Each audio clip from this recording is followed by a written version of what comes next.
evening and welcome to the Alchemical Tours podcast. I'm your host, Stephen Hanh. Welcome, Allan. It's great to be doing this interview with you today. 8 o'clock your time in California, so thank you for waking up early, and 4 o'clock here in Bristol, England.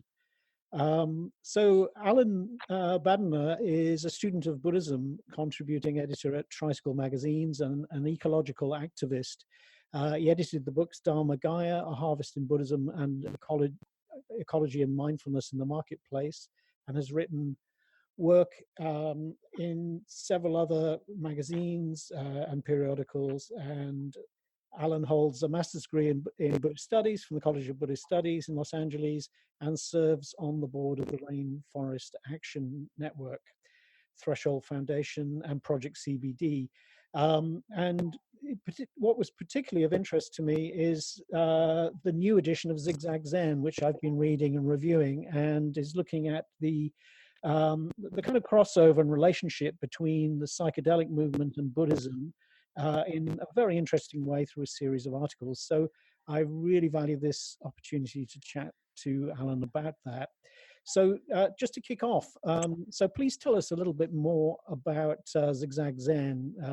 How many years did it take to produce? What came first, the Tricycle articles that some of us saw in the 90s, or the book? And yeah, how did it come about? There's just an enormous number of contributors in there and information. Prior to the book coming out, there was the special issue or special section in Tricycle magazine. At first, this was forbidden territory, for Buddhists for quite a while. I mean, this is not something you'd read, and there were not a lot of open and well-publicized conversations about psychedelics in the Buddhist community. There was an assumption that this is not something that we talk about or do. And a lot of people were watching and perhaps also doing, but it was not something that was out there openly. Not that anyone would be setting themselves up to shut it down, but it was just not considered a topic to bring both of those things into focus with. So it was a little brave of Helen Tworkoff, who was the editor and the founder of Tricycle magazine, to run that, in a sense, that conversation, a preview of the book. And it wasn't sure to me, I wasn't sure that there was going to be a book for sure, but I certainly wanted one. And I wanted it to be taken seriously as a topic of discussion in the Buddhist community. I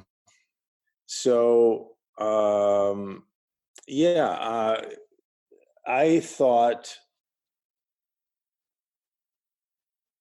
and I determined that there was interest in the minds of a lot of Buddhist practitioners and people who studied Buddhism to want to have that kind of conversation. And I actually thought that once the book was coming forward, that there would be protests and people would be,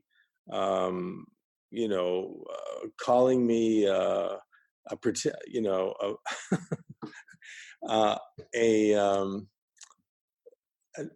an authentic Buddhist, or someone who was, having a dalliance with something that was forbidden, or at the very least unskillful. But it became clear from the Tricycle series of articles that this was going to be looked at in a serious way and in a fair way. There were also voices in Tricycle and in the book that were negative to the idea of mixing the two. And so what I tried to do is have all the possible positions and voices on the topic be in one place, so that you could, by having it all available there, and you could have your own nuanced and very well considered position on it, or you could just not have a position.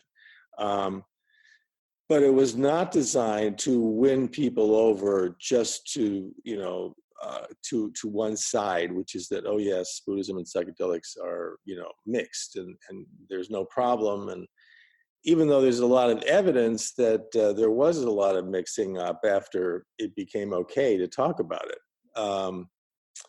So that was the sort of struggle that went on in the beginning. And like I said, I thought there'd be in the community a great deal of protest and dissatisfaction with this. But in fact, it was not at all received that way. There were a few people who disagreed with any possible consideration of the two together. But most of the time, I was like, okay, Buddhism, psychedelics, next. It was not a. I was disappointed because I thought that the protest of the two topics being discussed would help sell books, and a little controversy never hurt. Never hurt a book's update, and yeah. But that's not what happened. But I was pleased that the book definitely ushered into the Buddhist community and the non-Buddhist community a consideration of the two topics to be discussed together. Yeah, no, that's fantastic. I've certainly enjoyed the book a lot, and I think it's still, with the new renaissance in psychedelics and the legalization and so on, I think the new edition really does speak to this issue and is still as relevant now as when you produced it. Certainly for me, it filled out a lot of information, got me thinking in a lot of new ways. I think probably you were a little bit unusual as a Buddhist, from what I understand. You got into Buddhism long before you got into psychedelics. Tell us a little bit about how you got into Buddhism and how you met your teacher Thich Nhat Hanh and so on. What was your early route into Buddhism? I spent a year living in India. I was working in Hollywood in show business, and I found it all a bit vampant and tiresome, and I was looking for something else to turn me on, and really that was it. I mean, it was primarily my disinterest in that work and in being part of the movie making machine. I was an anti-war activist in college. I was dedicated to stopping the war in Vietnam, and a group of us who were like that also, and were in positions of influence in their schools. Like I happened to be vice president of the student body, and the president and I ran on a ticket to end the war in Vietnam. So no small goal there. And then we organized this massive protest in the spring of 1970. There were a lot of people involved. I'm not taking any special credit for it, but it was discussed and planned for years, and finally came to fruition in the spring of 70. And the University of Wisconsin in Madison was the first school to shut down in protest of the Vietnam War. And the University of Minnesota, where I went to school, was the second school to shut down. And I played a role in that, which I thought was fundamental. It was my job to get the bus drivers to go on strike also.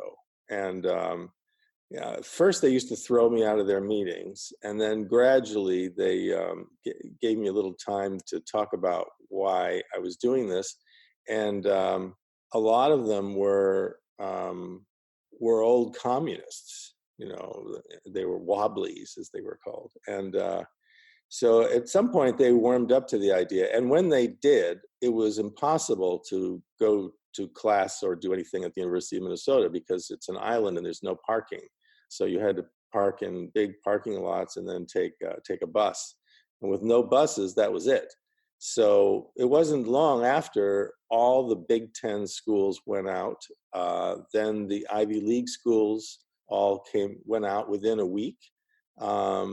Every state university in the country, without exception, was closed for business, and it was an amazing thing. And then we decided that we were graduating, a lot of us that were involved in organizing it. So at that point, we had another dream that we put forward, which was to come to Hollywood and take over the levers of the movie making machine, you know, and tell stories that open people's hearts and minds and in the dark of the theater, and not just this constant flow of crap, formulaic movies.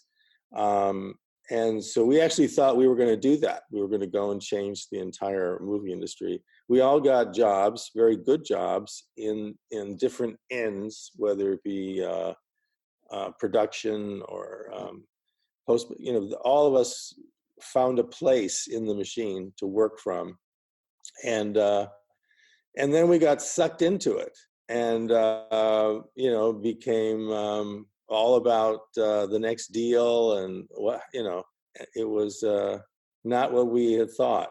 And I don't even know if it occurred to all of us again that we had a different idea. And so I spent that year in India at that time because I thought this is a good time to just like travel, and I'd always wanted to go there.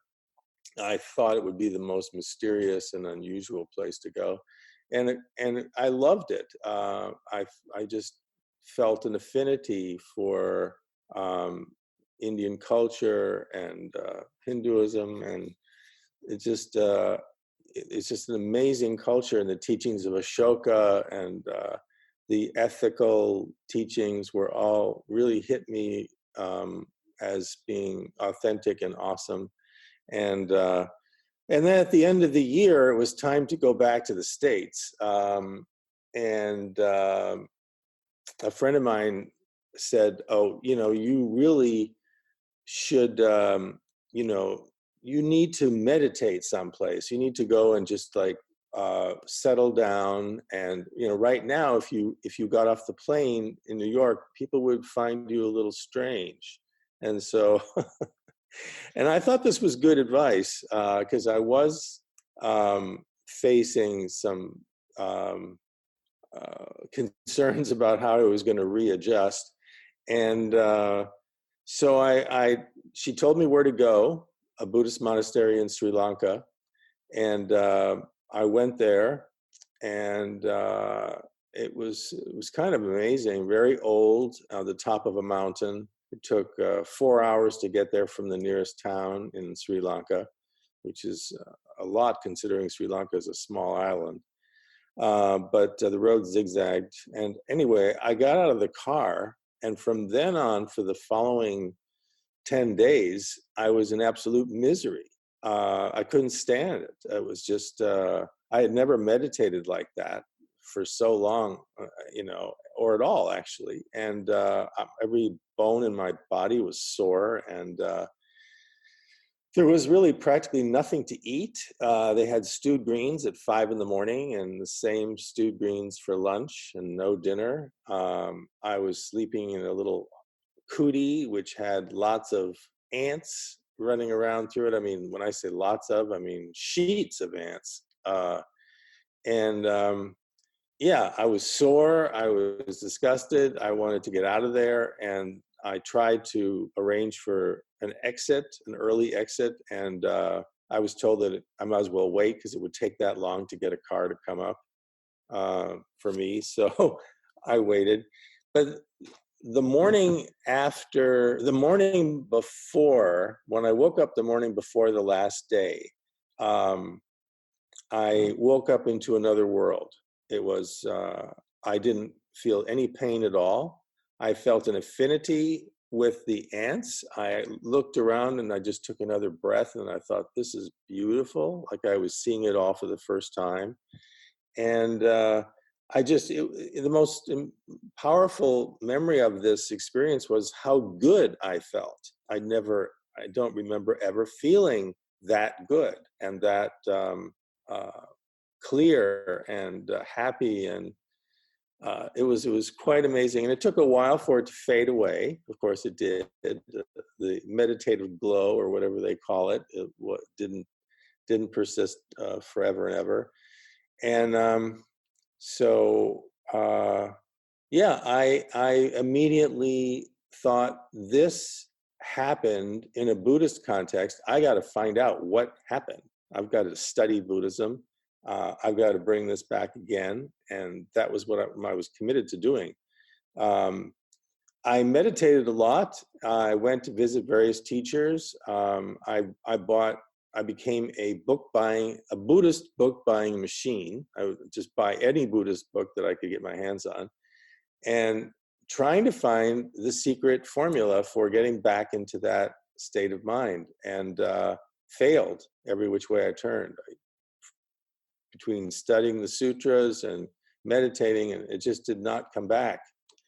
And around that time, I ended up taking a job at the LA Weekly, writing a column on all these new things that were coming out with the brain and the body, and from Anthony Robbins to neuro-linguistic programming to Buddhist teachings of all kinds. I mean, so every week I would come out with this commentary about those topics.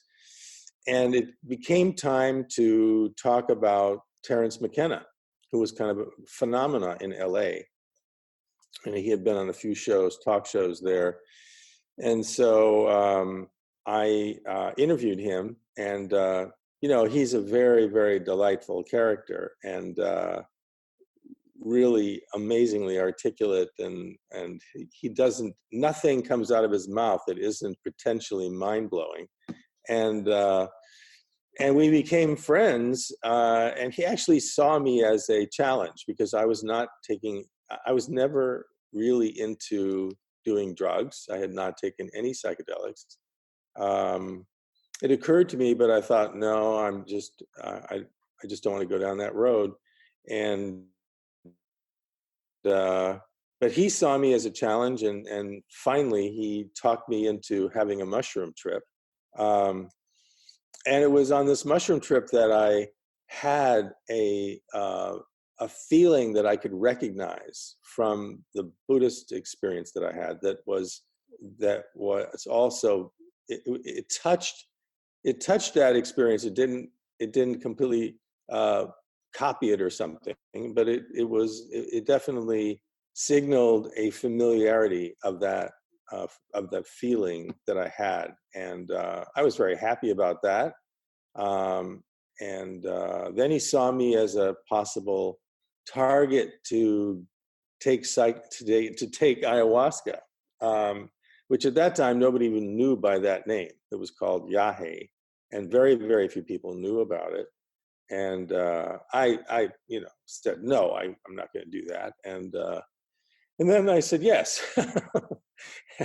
And again, although that was a much bigger experience that included a lot of very frightening and painful things, but also it touched on the level of bliss that I experienced a little bit, not a lot, but it definitely was a very powerful experience that I carry with me at all times. It lives behind a flimsy veil in my brain, and it was I describe it as a 4 or 5 hour shamanic death journey, which has a valuable place to get close to death. I forget who it was who counseled us to wear death on our shoulder, but to be aware of it, to be always cognizant that we're going in that direction. And it all was a good experience in the end. It was a bit torturous at the time. So I came back to the States. I had letters that were given to me by the monk in Sri Lanka. And so I was asked to bring them to teachers in the United States and in Brooklyn and in LA, which I did. And I rang the doorbell of the Buddhist house that this monk that I had a letter for was living in, and he answered the door, and I gave him the letter, and I, said, "Nice to meet you," and I turned around to leave, and he said, "Where are you going? Come in here now and have tea with me." So I did as I was told. I went inside, and then it was about 2 or 3 years later that I left. So I became a student of his. I started studying the sutras and Dharma study and working towards and joining the College of Buddhist Studies, working towards a master's. And I wanted to know everything I could about Buddhism because of how I responded to the experiences that I had. And then to answer your question finally, one day I got a call from a friend of mine who actually owns a lingerie store on Hollywood Boulevard in LA, but also is a very devout practitioner of Buddhism, if you can imagine that. And he said, "Oh, you've got to come with me to Ojai and see this monk. He's a great monk, and he was nominated for a special prize, and he's an anti-war monk." And I said, "Look, I have enough monks in my life. I don't need any more." And I was definitely not interested in going, but he persisted, and then I said, all right. So we made the drive up there, and that was a super magical experience. It was Thich Nhat Hanh's, I think it was his first visit, his second stop in the United States, and giving a talk in Ojai at the Ojai Foundation. And he was, it was very powerful because he just exuded the teachings. He was like living his talk, walking his talk in a way that was so obvious. The way he moved, the way he spoke, everything was just confirming that he was a powerful, enlightened character who one could benefit from listening to very deeply. And that was the feeling I had. That was the feeling that most people had. Of course, I introduced myself at some point after and had another chance to talk to him, and became a student of his, and went to Plum Village every year for a retreat, and traveled with him to India 3 times, and to China, and to Vietnam, and to Japan. They say there's nothing like traveling with someone to get to know someone well and see the more hidden qualities of their personality, because it all comes out when you're traveling. It was just constant confirmation that this was someone I could really learn from and would make a valuable contribution to my life. And he has and still does. So that was I think I've talked so long I forgot the question, but I think that was that's wonderful. Yeah. I think you've answered that question and maybe 1 or 2 others I had anyway, so that's really good. Okay. One thing that interests me in the book is that there are a number of encounters between, these sort of Buddhist teachers and psychedelics. And, different people have seen that, these teachers take psychedelics, or they've taken certain stances on it. I mean, you said at the beginning, the book is not taking a position, it's offering a lot of different positions. How should we understand these different meetings between teachers with different drugs, different psychedelics at different times? There's Ram Dass, there's Trungpa Rinpoche, there's, did you talk to your teacher, Thich Nhat about psychedelics? What can we conclude from these different positions teachers have taken with their students taking psychedelics? Well, it was surprising to me for sure that once I committed to putting a book together about it, that the people that I spoke to, the teachers that I spoke to from the beginning, throughout the whole process, with the exception of one, and I'm talking about primarily American-born Buddhist teachers, as opposed to Asian Buddhist teachers. Mostly among Asian Buddhist teachers, with the exception of Trungpa Rinpoche, who was a real trailblazer in occult Buddhism, you could say. I don't want to get into an argument with anybody, but he was quite a character. But with the exception of him, all the Asian-born teachers just, their eyes just rolled up. They would not even feel comfortable talking about Buddhism and psychedelics in the same conversation. When it came to American-born Buddhist teachers, and I'm talking about all of the prominent teachers from Jack Kornfield and all of them, they all had an experience with psychedelics prior to their becoming teachers, and this really kind of amazed me. I had no idea.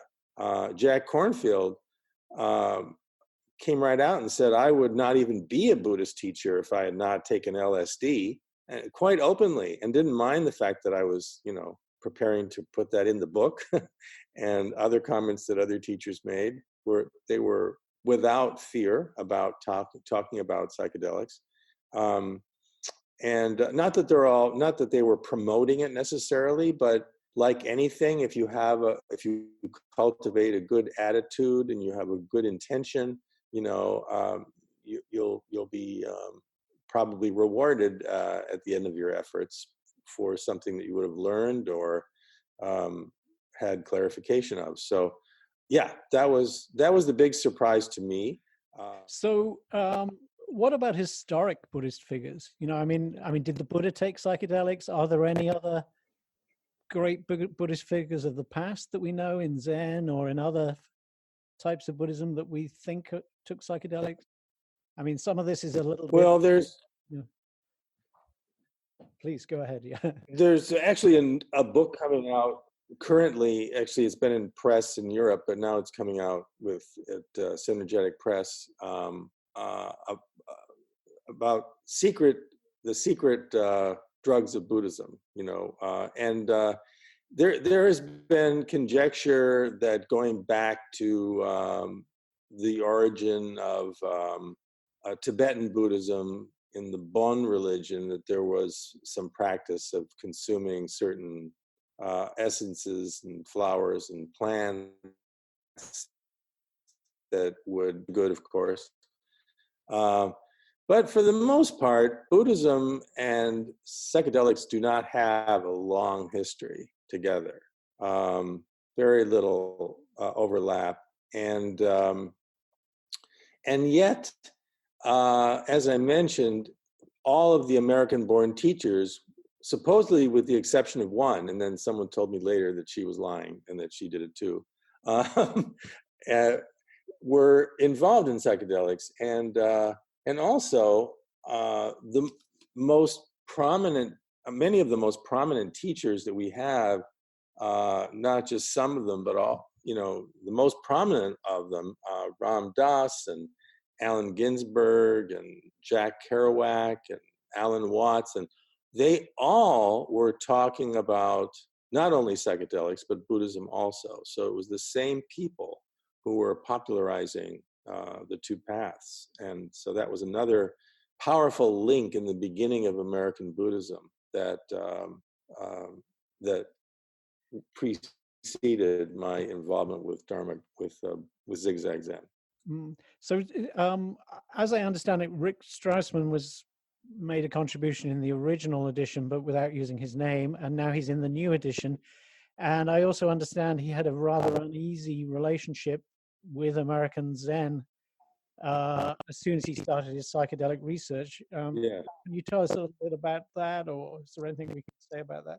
No, that's quite true. And it's interesting that the double life that he led, for a while, he was very respected in both worlds. He was respected in the psychedelic world and also in the Buddhist world, but he was uncomfortable with them ever meeting, with being open about it.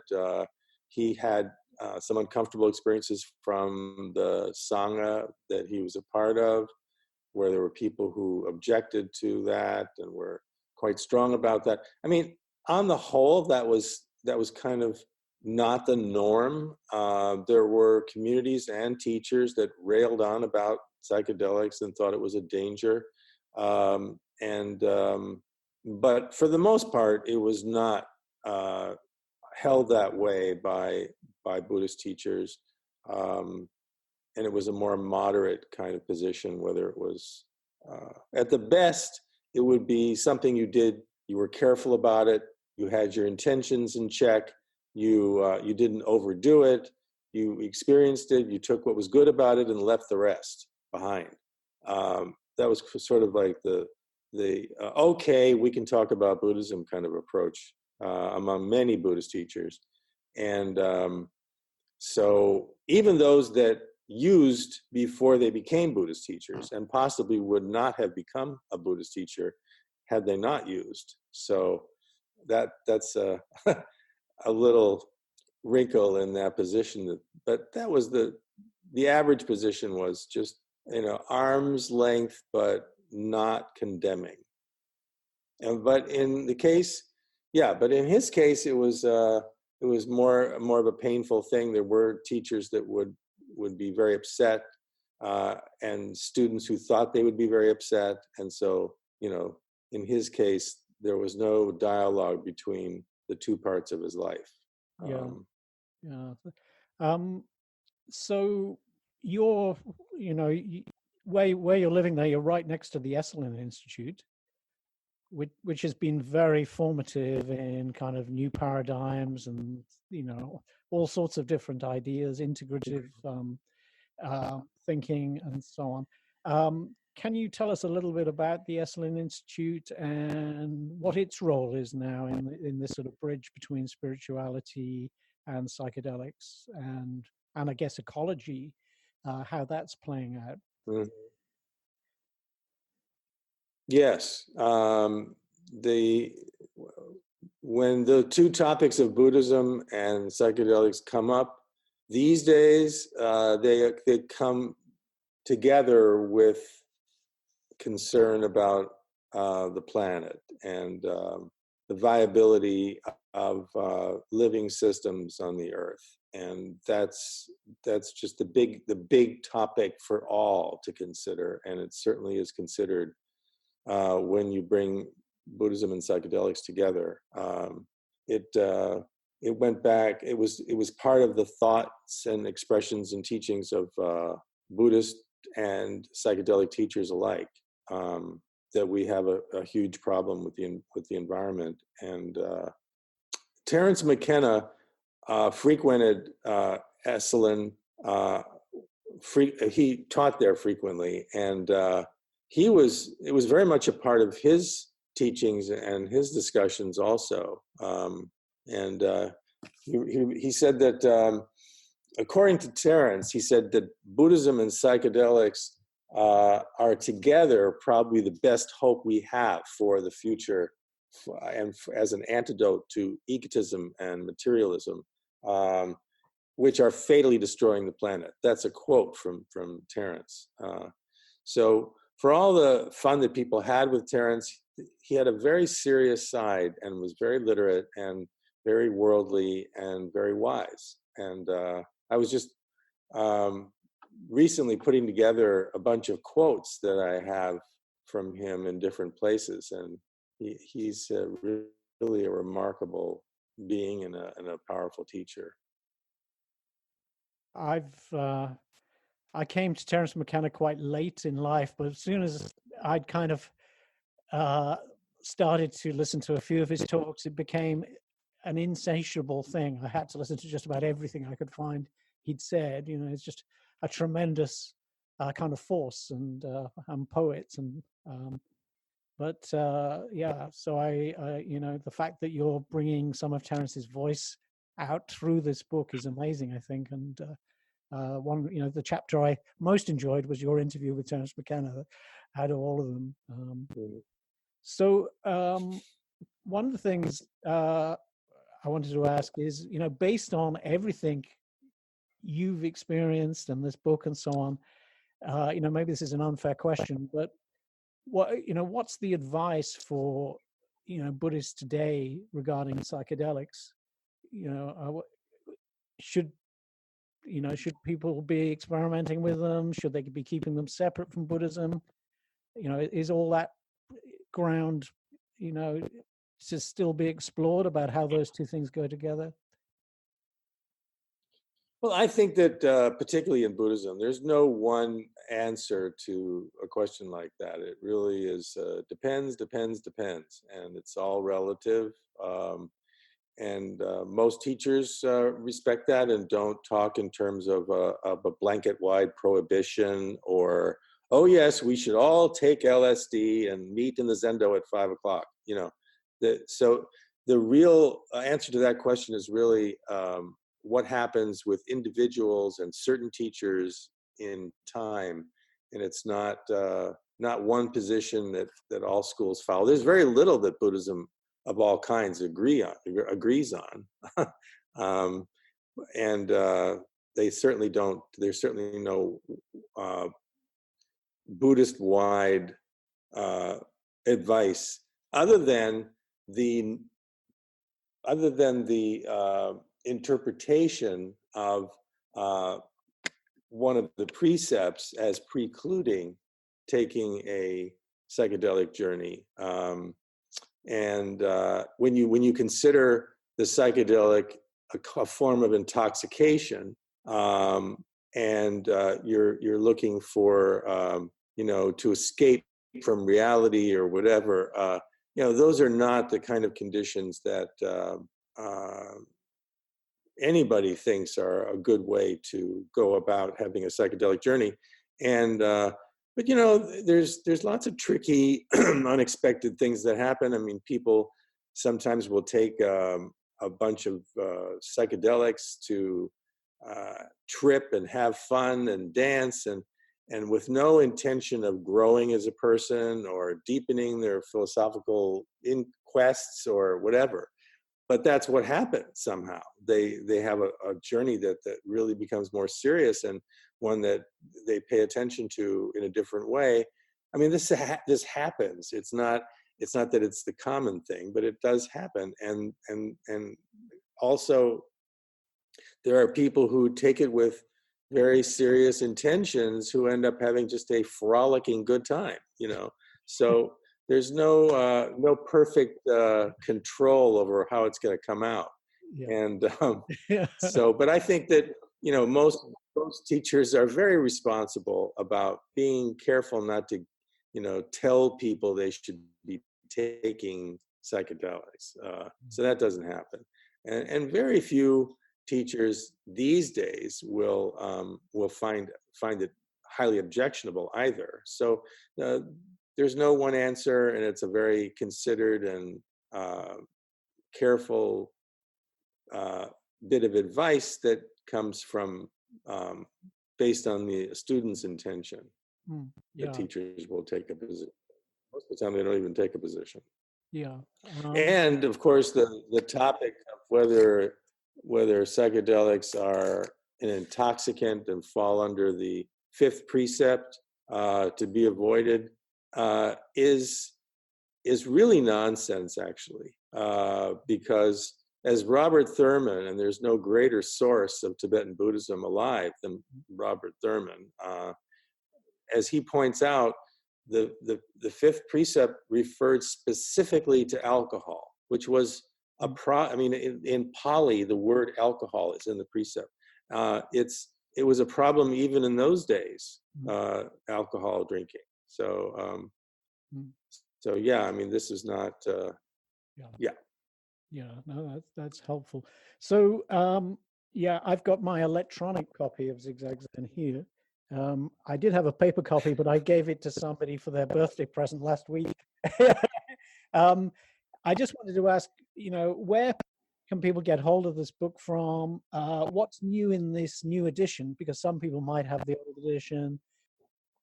Well, in the new edition, there is some really interesting conversation with James Fadiman, who is a global expert on microdosing, and wrote the Explorer's Guide to Psychedelics. And there is also a student who took ayahuasca, a Buddhist student, and wrote about that. And he used a fake name.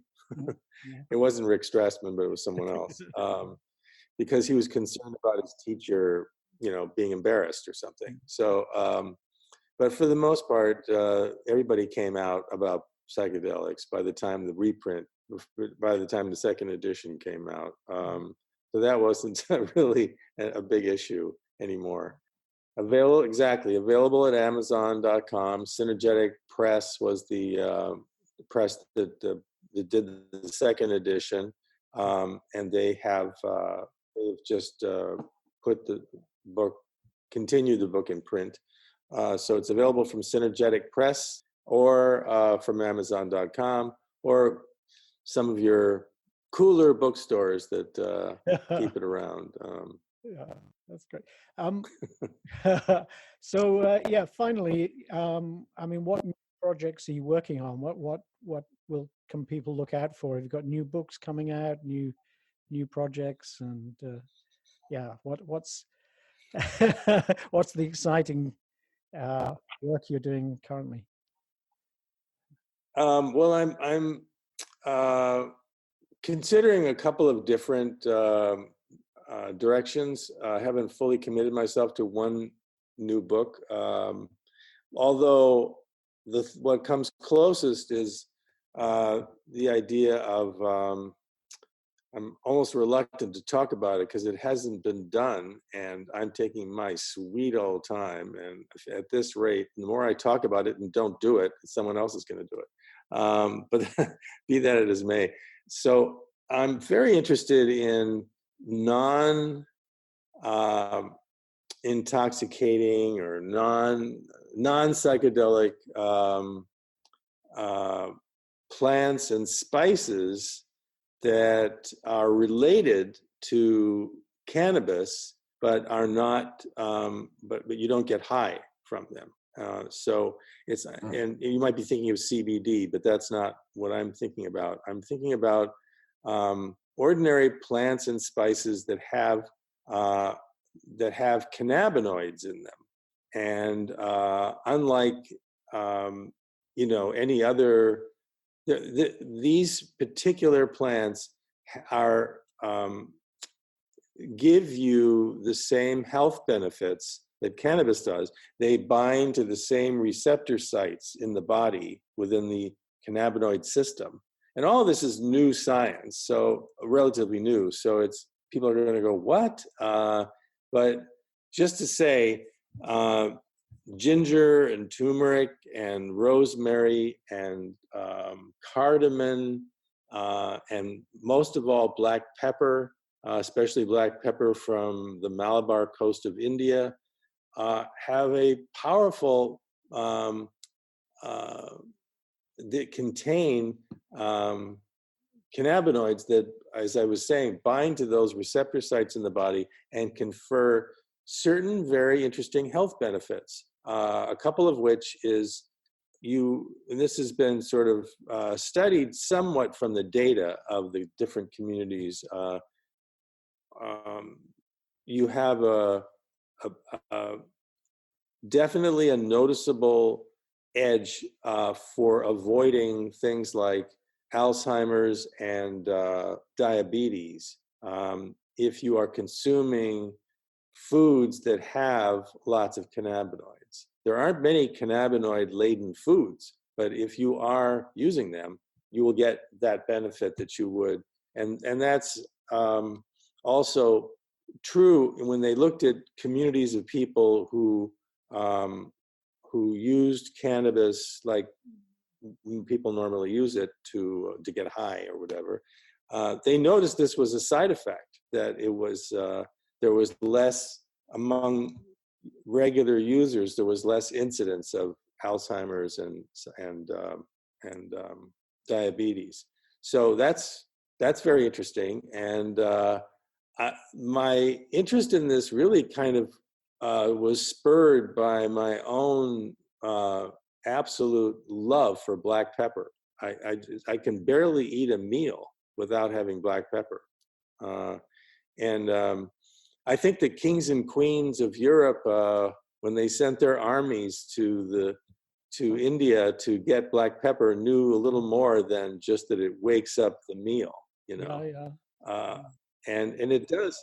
I think it does have a mild euphoric effect, but it changes the quality of food, of course, tremendously. And it's not for everybody, but for those who are into it, they're also consuming a potentially very good as plant-based condiment that will be good for their health. Yeah, that's so interesting. I had a knee surgery this summer, and I had a lot of sort of inflammation and I was taking CBD oil for a while. And then a herbalist friend gave me a mixture of black pepper, ginger, and turmeric, which was a more powerful anti-inflammatory. And so that's so interesting. You know, I had no idea that that might have that sort of action. But black pepper is always used with turmeric and ginger by herbalists as well. So that might be something worth exploring why that is. Yeah. But no, that sounds fascinating. Yeah, I'm already drawn into this. Yeah,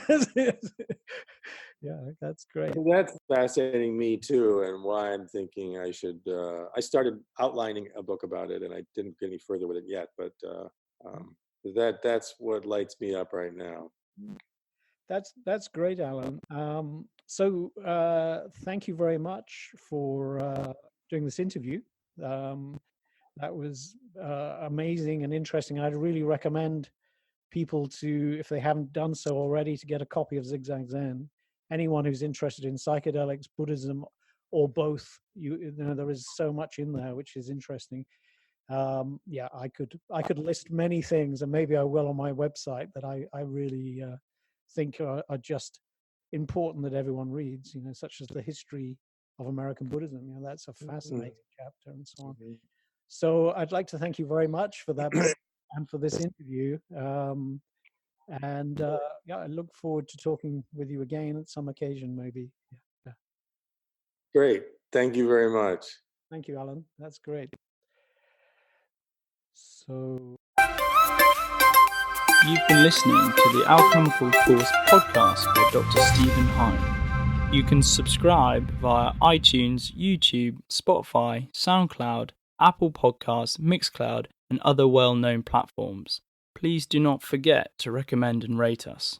If you have any comments, ideas, or corrections, please do not hesitate to email us at podcast@alchemicaltours.com or contact us via Facebook or Twitter. We always love to hear from you. This podcast is community funded and not for profit. To support us, please subscribe to our Patreon page at patreon.com/alchemicaltours. Until next time, this is the Alchemical Tours podcast, and thank you for listening.